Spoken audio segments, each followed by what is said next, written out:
On this episode, just because you're a loser doesn't mean the market's bad. Let me explain. This real estate stuff is not easy, so send me your questions and I will answer them. This is the Ask Jason Show.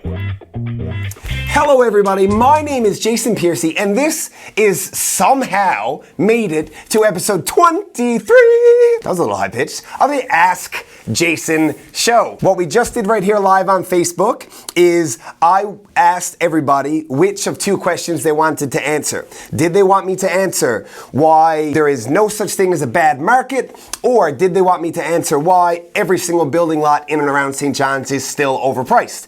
The answer was they want to talk about why there is no such thing as a bad market. So maybe next time we'll get that other one. The question was asked to me, why do you say there's no such thing as a bad market?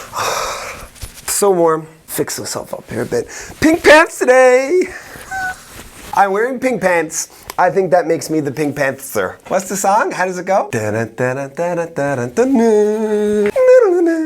Pink Panther. As I was saying, yo, Piercey, that's me. Why do you say there's no such thing as a bad market? How is that possible? How is there no such thing as a bad market? Well, let me elaborate a little bit. What I'm saying is that in every single market, there are people who win and there are people who lose. So there are two opposing forces in every single market. What I consider a good market or a bad market depends on whether or not people are doing transactions. So if nothing ever gets done, nobody ever buys, nobody ever sells, nobody engages in anything at all. So the only thing that can be a bad market is a non-existent market.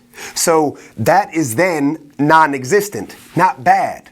A market by definition, when it exists, it's good. The only bad market is one that doesn't exist, which means it's not even a market. So no such thing as a bad market. Now, how good a market depends on how many people are actually engaging in that market. How many people are buying, how many people are selling, how many transactions actually get done. Just as in life, in real estate, there are winners and there are losers. And I don't mean loser like you got no friend. I mean there's an obstacle and you either surpassed it and were victorious, or you did not surpass it and you were not victorious. If you go to compete for 9 other people to get a job and you got the job, well, there was 1 winner and 9 losers. That's the reality of life. There's no participation medal in life. This is what the real world is like. The same goes for a real estate transaction. In nearly every single real estate transaction, there are 2 sides. One is victorious, one is less victorious. You can have deals that are mutually agreeable, but somebody got a little bit of an upper hand all the time. If you have a very heavy buyer's market, like we do right now,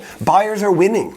Buyers are getting good deals because the supply and demand chain is sort of out of wonk, so buyers have leverage. When that flips over and goes back to where it was maybe 6 or 8 years ago, the sellers will win. People will get top dollar for houses because there's less stuff available than there are people looking for it. So at that point in time, the sellers win. There are winners and losers in real estate. Just because you're a loser doesn't mean the market is bad. I'm gonna say it again. Just because you're a loser doesn't mean the market is bad. And it also doesn't mean that you don't have friends, and I'm sorry, that's not what I meant.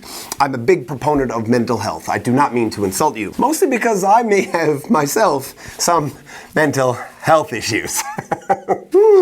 In summary, bad markets do not exist because the only way a market can be bad is if it is non-existent. Strong market, weak market, what the hell does that even mean? Somebody's going to win, somebody's going to lose. Your job as somebody who wants to make money, who said it? Winston Churchill? The money's made when there's blood in the streets. So right now, you pick what side you want to be on. That's all I got to say. Thank you for tuning in. Thank you, Facebook Live. Thank you, Costco Kirkland Breakfast Blend. Thank you, Director Joe. Thank you, air conditioning. We will see you next time. The Ask Jason Show exists so that you can get good real estate related information from a resource that you can trust.